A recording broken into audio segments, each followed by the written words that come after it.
स्वागत है बच्चों आपको हमारे चैनल Learn20 पर। तो आज हम लोग चैप्टर नंबर 2 नाइन्थ का पॉलिटी राजनीतिक शास्त्र का हम लोग करने जा रहे हैं। तो आते हैं, इसका पहले ऑब्जेक्टिव हम लोग करते हैं। तो संघ राज्य की विशेषता नहीं है, तो एक हरी शासन व्यवस्था इसकी विशेषता नहीं है। एक हरी शासन व्यवस्था इसकी विशेषता नहीं है। लिखित संविधान होगा तो संघ राज्य में हो सकता है। शक्तियों का विभाजन संघ राज्य में की विशेषता है। सर्वोच्च न्यायालय संघ राज्य की विशेषता नहीं है पूछ रहा है, तो एक हरी शासन व्यवस्था इसकी विशेषता नहीं है। संघ राज्य का उदाहरण है, कौन सा है? तो अमेरिका इसका उदाहरण है। चीन नहीं है, चीन में तो आपको पता ही है, यहाँ पे कम्युनिस्ट सत्ता है, लोकतांत्रिक व्यवस्था नहीं है ना, यहाँ पे लोकतांत्रिक व्यवस्था नहीं है। ब्रिटेन में संघ राज्य का उदाहरण ब्रिटेन नहीं है, अमेरिका है। भारत में संघ और राज्यों के बीच अधिकारों का विभाजन की कितनी सूचियां हैं? तो 3 सूचियां हैं, संघीय सूची, राज्य सूची और समवर्ती सूची। अब निम्नलिखित में से कौन सा कथन सही है? पहला नंबर क्वेश्चन है कि सत्ता में साझेदारी सही है क्योंकि यह विविधता को आपस में समेट लेती है, ये ऑप्शन सही है। बाकी देश की एकता को कमजोर करती है, ये गलत है। फैसले लेने में देरी होती है, ये गलत है। विभिन्न समुदाय के बीच टकराव को कम करती है, ये भी गलत है। सत्ता में साझेदारी से रिलेटेड है, तो ये अपने अंदर विविधता, अलग अलग लोगों, अलग अलग धार्मिक, अलग अलग समूह, अलग अलग धार्मिक समुदाय, अलग अलग जाति धर्म लोगों को प्रतिनिधित्व मिलता है सत्ता में। उनके प्रतिनिधि भी सत्ता में जाते हैं और उनकी विचारधारा रखते हैं, जिससे लोकतंत्र क्या होता है? मजबूत होता है। अगला है संघवाद। संघवाद लोकतंत्र के अनुकूल है। संघवाद लोकतंत्र के अनुकूल है। अनुकूल मतलब लोकतंत्र का फेवर करता है। संघीय व्यवस्था, केंद्र सरकार की शक्ति, संघीय व्यवस्था में केंद्र सरकार की शक्ति सीमित करती है। संघवाद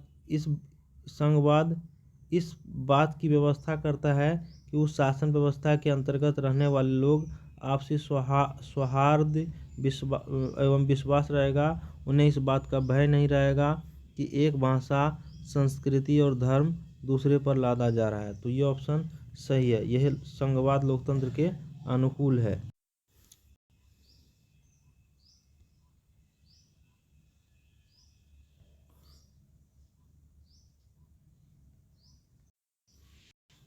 तो हम लोग पढ़े, दूसरा नंबर क्या था? संघवाद लोकतंत्र के अनुकूल है। संघवाद इस बात की व्यवस्था करता है कि उस नंबर जो इसका था, उस शासन व्यवस्था के अंतर्गत रहने वाले लोग आपसी सौहार्द मतलब प्रेम भाव है और विश्वास रहेगा। ये बात लोकतंत्र के अनुकूल है, लोकतंत्र के फेवर में।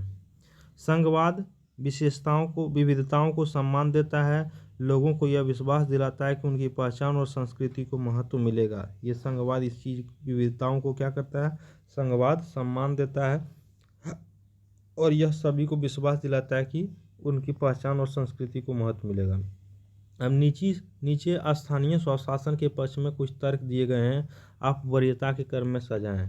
सही वरीयता क्या है? सही वरीयता क्रम तो डायरेक्ट हम सजा दिए हैं।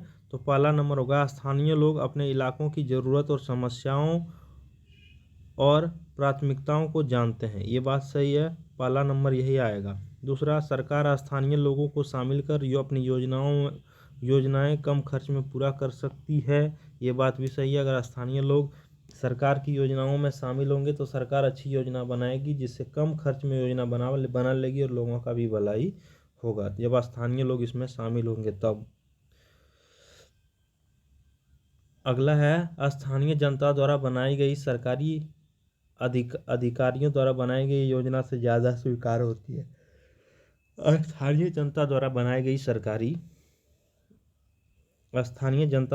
गई योजना सरकारी अधिकारियों द्वारा बनाई गई योजना से ज़्यादा स्वीकार होती है। हाँ, अगर स्थानीय जनता बना रही है तो उसे हर चीज़ बहुत बेसिक लेवल पे पता है। बहुत छोटी छोटी चीज़ जो अधिकारियों को पता नहीं होती है, वो आम जनता जो अगल बगल रह रहे हैं उन्हें पता होते हैं, और वो अगर सत्ता में भागीदारी निभाएंगे तो इससे क्या होगा कि सरकार की योजनाओं का सही लाभ उन सही लोगों को मिलेगा जिन्हें ज़रूरत है।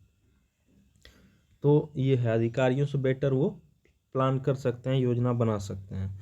चौथा है, आम जनता के लिए अपने प्रदेश अथवा राष्ट्रीय विधायक के जनप्रतिनिधि से संपर्क पाना मुश्किल है।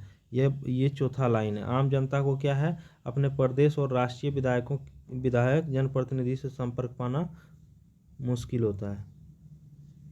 ये चारों वरीयता के क्रम में सबसे पहले स्थानीय लोग अपने इलाके की ज़रूरत और समस्याओं और प्राथमिकता को जानते हैं। पहला ये हो जाएगा। इसको तो इसका क्वेश्चन कुछ इस तरह से था कि नीचे स्थानीय स्वशासन के पक्ष में कुछ तर्क दिए गए हैं, आप इन्हें वरीयता के क्रम में सजाएं। तो पहला था सरकार स्थानीय लोगों को शामिल कर अपनी योजनाओं को कम खर्च में पूरी कर सकते हैं। ये तो सही है, लेकिन सबसे फर्स्ट टर्म क्या होगा कि स्थानीय लोग अपने इलाके की ज़रूरत और समस्याओं और प्राथमिकता को जानते हैं। वो प्राथमिकताओं को जानेंगे तभी तो योजनाओं पर कम खर्च होगा। तो पहला नंबर में ये होगा। दूसरा नंबर में देखते हैं अगला, आम जनता अपने प्रदेश, ये स्थानीय जनता द्वारा बनाई गई योजना सरकारी अधिकारी बनाई गई योजना से ज़्यादा स्वीकृत होती है। तो पहला तो ये होगा कि स्थानीय लोग क्या होगा, वरीयता के अनुसार अपनी प्राथमिक जरूरत को जानते हैं, अपनी समस्या और प्राथमिकताओं को क्या करते हैं, जानते हैं। तो एक नंबर हमारा ये हो जाएगा। यानी वरीयता मतलब सबसे पहला नंबर, आप फर्स्ट नंबर किसको रखना चाहेंगे, तो ये चीज़ होगा। आप प्राथमिकता को जानेंगे, उसके बाद क्या होगा, तो क्या होगा, सरकारी कम खर्च में, वो सरकार कम खर्च में योजनाओं को पूरा कर सकती है। तो ये दूसरा नंबर पे आ जाएगा वरीयता क्रम में। तीसरा नंबर पे ये आ जाएगा, योजना अधिकारी से अच्छा योजना आम जनता वहाँ की बना सकती है, क्योंकि वह बेसिक चीज़ को जानती है। तीसरा नंबर पे ये आ जाएगा। और चौथा नंबर पे आम जनता को अपने प्रदेश अथवा राष्ट्रीय विधायक के जनप्रतिनिधि से संपर्क कर पाना थोड़ा मुश्किल तो होता ही है, क्योंकि विधायक साहब आम जनता जो ग्राम पंचायत लेवल पे उससे हर दिन या बहुत कम समय में हर दिन नहीं मिल सकते, या तो आम जनता को उनसे मिलने में थोड़ी कठिनाई तो होती है और मुश्किल तो होता ही है। तो चौथा नंबर पे ये है। अगला है अति लघु उत्तरात्मक प्रश्न, वेरी शॉर्ट आंसर क्वेश्चन। तो संघ राज्य का अर्थ क्या है? जब किसी देश में दो या दो से अधिक स्तरों पर सरकार हो, तो शक्तियों का संवैधानिक रूप से विभाजन किया गया हो, तो उसे संघ राज्य। यानी शक्तियों का विभाजन, ये इंपॉर्टेंट है। शक्तियों का संवैधानिक रूप से विभाजन है कि केंद्र में ऊपर वाले दो या दो से अधिक स्तर पर सरकार हो, तो किस स्तर की सरकार को कितना अधिकार, कितनी शक्ति है, या संवैधानिक रूप से बंटवारा अगर कर दिया हो, तो यही संघ राज्य का परिभाषा है। संघ राज्य की दो विशेषताएं बताएं। तो शक्तियों का स्पष्ट विभाजन होना चाहिए, ऊपर भी पढ़े, केंद्र, जैसे कि अगर दो स्तर पर सरकार है तो केंद्र और राज्य के बीच शक्तियों का स्पष्ट बंटवारा होना चाहिए। लिखित संविधान, जिनमें, और दूसरा विशेषता क्या है, लिखित संविधान होना चाहिए जिनमें दो स्तर की शक्तियाँ स्पष्ट रूप से उल्लेखित हो। दोनों स्तर की शक्तियाँ की, केंद्र स्तर की शक्तियाँ और राज्य स्तर की शक्तियाँ कितनी कितनी दी गई है, ये चीज़ स्पष्ट रूप से संवैधानिक रूप से उल्लेखित हो। लघु उत्तरीय प्रश्न अगला है, सत्ता में साझेदारी से आप क्या समझते हैं? तो सत्ता में साझेदारी का अर्थ है कि शासन करने की शक्ति केवल एक व्यक्ति या समूह तक सीमित न रहकर विभिन्न वर्गों, समूहों, संस्थाओं में बांटी जाती है। इससे सभी को निर्णय प्रक्रिया में भागीदारी मिलती है। सत्ता में साझेदारी का अर्थ है साझेदारी मतलब सबका भागीदारी। शासन करने के लिए केवल एक व्यक्ति या एक समूह तक ही शासन करना सीमित नहीं होता है, बल्कि विभिन्न वर्ग, विभिन्न समूह और संस्थाओं में बांटी जाती है। इससे सभी को निर्णय प्रक्रिया में भागीदारी मिलती है। सत्ता में साझेदारी लोकतंत्र में क्या महत्व रखती है? तो लोकतंत्र में सत्ता में साझेदारी सभी समुदाय, सभी वर्ग और सभी क्षेत्र को प्रतिनिधित्व मिलता है। इसमें क्या होता है, लोकतंत्र में सत्ता में साझेदारी में सभी समुदाय, वर्गों और क्षेत्रों को प्रतिनिधित्व मिलता है, जिससे लोकतंत्र क्या होता है, मजबूत होता है या महत्व रखते हैं। सत्ता में साझेदारी लोकतंत्र में क्या महत्व रखती है, तो क्या होता है, सत्ता की साझेदारी में सभी समुदाय, वर्गों और क्षेत्रों का जब प्रतिनिधित्व मिलेगा, जिससे लोकतंत्र क्या होगा, मजबूत होगा, उनकी बात भी वहाँ तक पहुँच पाएगी, उनकी विचारधारा भी लोकतंत्र में डायरेक्टली जुड़ेगी, सत्ता में जुड़ेगी, और सभी को समान अधिकार और भागीदारी भी मिलेगी और मिलती है। तो सत्ता में साझेदारी लोकतंत्र में महत्व रखती है। सत्ता में साझेदारी के अलग अलग तरीके क्या हैं? सत्ता में साझेदारी के प्रमुख तरीके हैं विधायी, कार्यकारी और न्यायिक शाखा। विधायी मतलब जो प्रतिनिधि जनता जिसको वोट दे के चुनते हैं। कार्यकारी मतलब वो जो कि जनता उसे चुनते नहीं है, बल्कि सरकार अपने कार्य का निष्पादन करने के लिए कुछ भी कार्य करने, जैसे कुछ भी योजना को धरातल पर लाने के लिए जिसका सपोर्ट लेती है वो कार्यपालिका के अंदर आती है, जो क्या करती है, सरकार द्वारा बनाई गई योजना को धरातल पे उतारने में सरकार का सहायता करती है। तो विधायिक पर नियंत्रण हम लोगों का है, हम लोग विधायी को चुनेंगे और विधायी कार्यकारी को नियंत्रित करेगा, यानी कार्यकारी और न्यायिक शाखा न्यायपालिका है, जिसमें न्याय होता है। जो तीन जो अंग हैं लोकतंत्र के बीच विभाजन बोल रहा है। सत्ता के साझेदारी के प्रमुख तरीके हैं कि विधायी, कार्यकारी और न्यायिक शाखाओं के बीच विभाजन, केंद्र और राज्य के बीच विभाजन। ये तीनों का अलग अलग क्षेत्र जो है, जिसमें विधायी का क्षेत्र, कार्यकारी का क्षेत्र और न्यायपालिका क्षेत्र, तीनों में विभाजन होना चाहिए। तीनों को क्या क्या अधिकार दिया गया है, तो सत्ता में साझेदारी का ये अलग अलग तरीका क्या क्या है, तो तीनों में क्या होना चाहिए, विभाजन होना चाहिए। केंद्र और राज्य के बीच में विभाजन होना चाहिए। केंद्र को क्या मिला अधिकार, राज्य को क्या अधिकार मिला, यह विभाजन होना चाहिए। स्पष्ट होना चाहिए। सामाजिक और क्षेत्रीय समूहों के बीच साझेदारी, सामाजिक और क्षेत्रीय समूहों के बीच साझेदारी, उसमें भी साझेदारी होना चाहिए। सामाजिक और क्षेत्रीय समूहों के बीच साझेदारी होना चाहिए। राजनीतिक दल और गठबंधन सरकार के मध्य भी साझेदारी, राजनीतिक दलों और गठबंधन सरकार के माध्यम से साझेदारी। तो साझेदारी के अलग अलग तरीके क्या क्या हैं, तो विधायी, कार्यकारी, न्यायिक शाखाओं के बीच विभाजन, केंद्र और राज्य के बीच विभाजन, सामाजिक और क्षेत्रीय समूहों के बीच साझेदारी, राजनीतिक और क्षेत्रीय राजनीतिक दलों और गठबंधन सरकारों के मध्य साझेदारी। ये साझेदारी के अलग अलग तरीके हैं कि विधायी, कार्यकारी और न्यायिक शाखाओं के बीच विभाजन, केंद्र और राज्य के बीच विभाजन, सामाजिक और क्षेत्रीय समूहों के बीच साझेदारी और राजनीतिक दल और गठबंधन। अगला है राजनीतिक दल किस तरह से सत्ता में साझेदारी करते हैं। तो सत्ता में साझेदारी राजनीतिक दल कैसे करते हैं, तो लोकतंत्र में राजनीतिक दल चुनाव के माध्यम से सत्ता प्राप्त करते हैं जब किसी एक दल को पूर्ण बहुमत नहीं मिलता है। साझेदारी मतलब मिलजुल कर क्या करना, लोकतंत्र को मजबूत करना, लोकतंत्र को चलाना, सत्ता को चलाना, मिलजुल कर सत्ता को चलाना, यही तो साझेदारी है।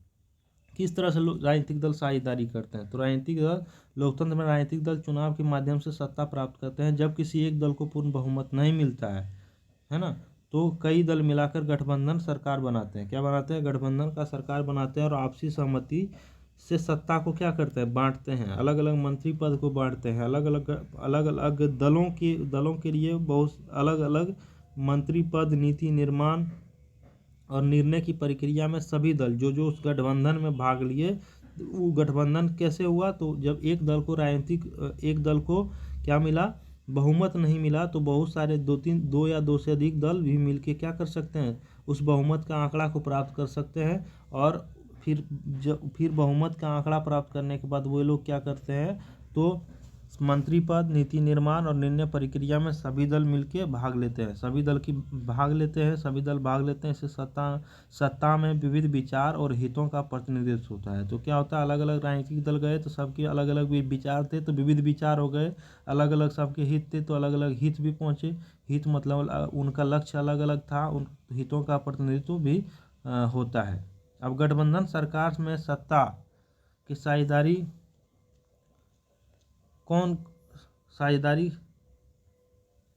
अगला है कि गठबंधन की सरकार में सत्ता की साझेदारी कौन कौन होते हैं। सत्ता के साझेदारी कौन, गठबंधन सरकार में सत्ता की साझेदारी में कौन कौन होते हैं, तो गठबंधन सरकार में सत्ता की साझेदारी में विभिन्न राजनीतिक दल के नेता और विभिन्न क्षेत्रों के प्रतिनिधि, विभिन्न जातीय और सामाजिक समूहों के लोग शामिल होते हैं। ये सभी दल आपसी सहमति से सत्ता में क्या करते हैं, भाग लेते हैं और देश की शासन में विविधता लाते हैं। तो ये सब सत्ता के साझेदारी में कौन कौन होते हैं, तो ये सब होते हैं। कौन कौन हुए, तो अलग अलग विभिन्न राजनीतिक दल के नेता, जैसे मान लीजिए आज बीजेपी है, बीजेपी के साथ एलजेपी है, एलजेपी में चिराग पासवान वाला पार्टी, तो इस प्रकार से दोनों का गठबंधन है। तो क्या है कि सत्ता में अलग अलग विभिन्न राजनीतिक दल का क्या हो गया, एक साथ है। जैसे जेडीयू भी बीजेपी के साथ, एनडीए के साथ है, तो इस प्रकार से विभिन्न राजनीतिक दलों का क्या है, नेता उसमें है। विभिन्न जातीय और सामाजिक समूह के लोग भी शामिल हैं, है ना। तो अलग अलग अगर प्रतिनिधि हैं, अलग अलग राजनीतिक दल के नेता हैं, विभिन्न क्षेत्र से आए हुए प्रतिनिधि हैं उस साझेदारी में, उस गठबंधन में। साझेदारी मतलब मिलजुल के जो चल रहा है सरकार, सबका उसमें भागीदारी है। तो उस साझेदारी में विभिन्न जातीय और सामाजिक समूह शामिल होते हैं। ये सभी दल आपसी सहमति से सत्ता में भाग लेते हैं और देश की शासन में विविधता लाते हैं। अब दबाव समूह किस तरह से सरकार को प्रभावित कर सत्ता में साझेदार बनते हैं। दबाव समूह जैसे ट्रेड यूनियन, है ना, ट्रेड यूनियन, व्यापारिक संघ और छात्र संगठन, ये महिला संगठन, ये जो अपने अपने हितों को लेकर सरकार पर क्या करते हैं, दबाव डालते हैं। वे प्रदर्शन करते हैं, ज्ञापन सरकार को देते हैं कि हमें ये चाहिए, हमारी ज़रूरत ये है, ये सब का ज्ञापन सरकार को जाता है। जनमत और मीडिया के जरिए भी सरकार की नीतियों को बदलने के लिए बाध्य करते हैं। तो इस तरह से वो भी सरकार, वो भी क्या है, लोकतंत्र में सत्ता में साझेदार हैं। इस प्रकार से अप्रत्यक्ष रूप से सत्ता के निर्णयों में साझेदार हैं। अप्रत्यक्ष रूप से, प्रत्यक्ष रूप से सत्ता में साझेदार वो नहीं है, बल्कि अप्रत्यक्ष रूप से हैं, है ना। उन्होंने सरकार वो जो है पार्टी नहीं है और वो मिल के बहुमत का आंकड़ा नहीं छुए। तो प्रत्यक्ष रूप से अगर रहते तो मिलजुल कर, जिस तरह से 2 या 2 से अधिक पार्टियां मिलजुल के बहुमत का आंकड़ा छू के गठबंधन किए थे, तो वो प्रत्यक्ष रूप से साझेदार हैं। लेकिन ये क्या अप्रत्यक्ष रूप से दबाव समूह है, जैसे ट्रेड यूनियन, व्यापारी संगठन, महिला संगठन आदि अपने हितों को लेकर सरकार पर दबाव डालते हैं। वे प्रदर्शन, ज्ञापन और जनमत और मीडिया के जरिए सरकार की नीतियों को बदलने के लिए बाध्य करते हैं कि आपको ये करना चाहिए। इस प्रकार से अप्रत्यक्ष रूप से सत्ता के निर्णय में क्या करते हैं, साझेदारी निभाते हैं। अगला है कि निम्नलिखित में से किसी एक कथन का समर्थन करते हुए 50 शब्दों में उत्तर दें। हर समाज, अगला है हर समाज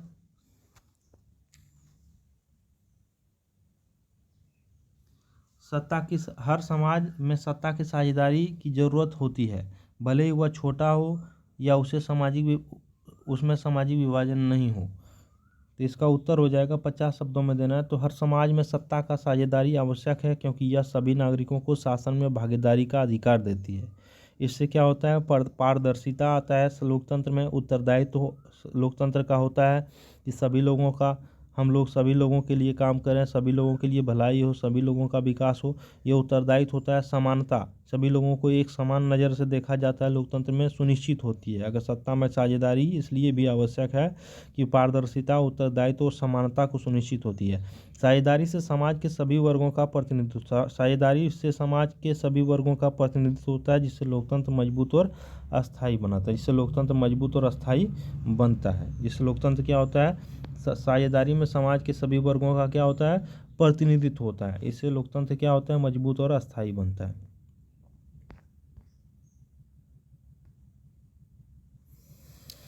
तो ये था कि हर समाज में सत्ता के साझेदारी की जरूरत है, भले ही वह छोटा है या उसमें सामाजिक विभाजन नहीं हो। सामाजिक विभाजन नहीं भी है, वो सामाजिक विभाजन नहीं भी है, वह समाज छोटा है, समाज में सत्ता की साझेदारी की जरूरत तब भी है, और सामाजिक विभाजन नहीं भी है उस समाज में तब भी है, क्योंकि उस समाज में भी क्या है, अलग अलग विचारधारा, अलग अलग प्रकार के लोग रह रहे हैं, अलग अलग विचारधारा के लोग हैं। तो क्या होता है कि सभी नागरिकों को शासन में भागीदारी का अधिकार ही सत्ता में साझेदारी, हर समाज में सत्ता की साझेदारी आवश्यक है, क्योंकि यह सभी नागरिकों को क्या करती है, शासन में भागीदारी देती है। इससे क्या होता है, पारदर्शिता आता है लोकतंत्र में, उत्तरदायित्व और समानता सुनिश्चित होती है ना। इससे क्या होता है, सभी लोगों को न्याय मिलता है और लोकतंत्र की प्रक्रिया में पारदर्शिता आती। सभी लोग लोकतंत्र को लोकतंत्र के द्वारा, यानी सरकार के द्वारा कर रही कामों पर नज़र सभी लोगों का रहता है। सभी लोगों का यह दायित्व होता है कि सरकार अगर गलत करे तो उसका विरोध वह कर सके। अगर वह सत्ता में साझेदार है तभी तो वह दबाव समूह के रूप में वह काम कर सकता है। अगर वह सत्ता में साझेदार है तभी तो, अगर मान लिया जाए यह नहीं होता तो क्या वह सरकार पर अपना प्रेशर या कोई भी बात सरकार के सामने, कोई भी विरोध प्रदर्शन सरकार के सामने कर सकता था? नहीं। इसे सत्ता में साझेदारी जरूरी है। अगर सत्ता में साझेदारी चाहे प्रत्यक्ष साझेदारी हो या अप्रत्यक्ष साझेदारी हो, चाहे दबाव समूह के रूप में साझेदारी करे या तो फिर क्या करे, डायरेक्टली गठबंधन पार्टियों के रूप में वो प्रतिनिधि के रूप में साझेदारी करे। तो चाहे समाज कितना भी छोटा हो, समाज में विभाजन हो या ना हो, आखिर कहीं ना कहीं सत्ता में साझेदारी सभी लोगों का होना चाहिए, है ना। सभी लोगों को यह अधिकार होना चाहिए कि सरकार की हर नीतियाँ को, सरकार द्वारा बनाई गई नीतियाँ की जानकारी, सरकार द्वारा बनाई गई योजनाओं की जानकारी उसे मिलने का अधिकार होनी चाहिए। वो सरकार के हर नीतियों को क्रॉस चेक कर सकते हैं। उनको ये अधिकार होना चाहिए कि सरकार जो काम कर रही है उस पे नज़र है मेरा, और मैं उस चीज़ के ऊपर अपनी बात, अपनी विचार रख सकता हूँ। अगर यह चीज़ है तो यह पारदर्शिता है, उनका उत्तरदायित्व है। और सरकार जो है उस समाज के सभी लोगों को की समानता भी सुनिश्चित सरकार के द्वारा की जानी चाहिए। अगर सत्ता में साझेदारी होगी तो ये सारी बात हो पाएगी। सत्ता में साझेदारी से समाज के सभी वर्गों का क्या होगा, प्रतिनिधित्व होगा। समाज का सभी वर्ग, उस समाज में जितने छोटे छोटे भी वर्ग हैं, चाहे छोटा ही समाज क्यों नहीं हो, लेकिन उसमें भी कुछ वर्ग होगा तो सभी का प्रतिनिधित्व होता है, जिससे लोकतंत्र मजबूत और क्या होता है, अस्थायी होता है। तो ये हो गया, हर समाज में सत्ता में साझेदारी जरूरी होती है, भले ये हो गया। अगला है, सत्ता में साझेदारी की जरूरत भी क्षेत्रीय विभाजन वाले बड़े देशों में होती है। ये कोट्स है कि सत्ता में साझेदारी की जरूरत क्षेत्रीय विभाजन वाले बड़े देशों में होती है। बड़े देश क्षेत्रीय रूप से विविध देश सत्ता में साझेदारी की जरूरत क्षेत्रीय विभाजन वाले बड़े देशों में होती है। कैसे? तो बड़े और क्षेत्रीय रूप से विविध देश, विविध मतलब जहाँ विविधता है उस देश में सत्ता का साझेदारी आवश्यक है, ताकि प्रत्येक जो विविध क्षेत्र हैं, अलग अलग क्षेत्र हैं, ताकि प्रत्येक क्षेत्र को निर्णय लेने में प्रतिनिधित्व मिल सके। सरकार कोई निर्णय लेती है तो उस क्षेत्र से भी कुछ ना कुछ प्रतिनिधि हो जो उसकी बात को उसके सामने, सरकार के सामने रखे और उस पर सरकार विचार कर सके। इससे स्थानीय समस्या का समाधान सरल होता है और एकता बनती है। और यह विकेंद्रीकरण है, यानी सरकार का केंद्रीकरण नहीं है, सत्ता का केंद्रीकरण नहीं है।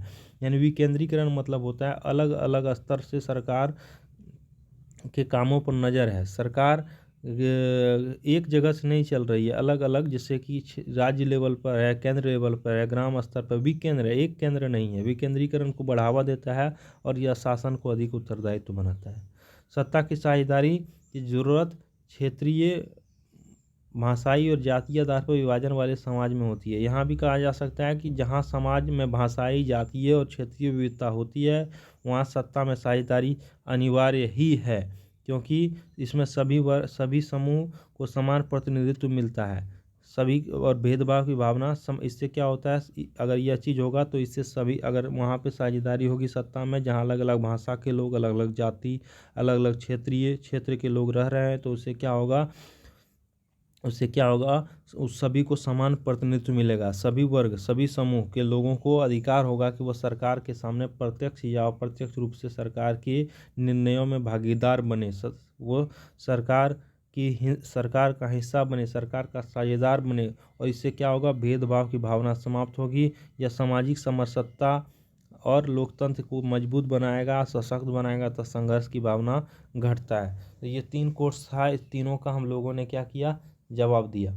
तो ये हो गया, ख़त्म हो गया। तो आपको जो भी इसमें समझ में नहीं आया है आप कमेंट में हमें बता सकते हैं, मैं उस पर फिर से विचार करके आपको फिर से समझाने का कोशिश करूँगा। तो धन्यवाद। सत्ता का साझेदार आपको समझ में आया ही होगा।